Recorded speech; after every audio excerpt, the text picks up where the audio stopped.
කවුද ඊළඟට ඉක්මනින්ම මේ තරගය සිදු කරන්නේ කියලා. දැන් නංගී ඉලක්කයක්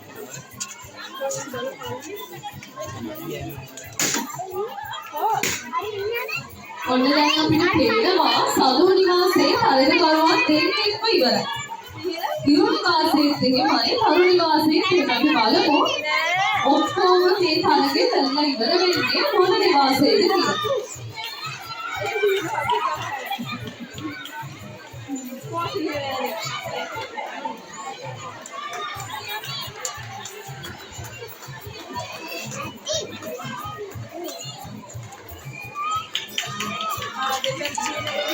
ඔන්න දැන් හැම නිවාසයකින්ම තරු නිවාසයේ ජයග්‍රහණය කළා. අපි හොඳ අත්වල සන්නාදයක් ලබා දෙමු තරු නිවාසයේ. වගේම සදු නිවාසයක් ජයග්‍රහණය කළා. තුන්වෙනියට ඉවර කළේ අපේ හිරු නිවාසයේ පුංචි පොඩි දුහිත. හොඳ අත්වල සන්නාදයක් ලබා දෙමු.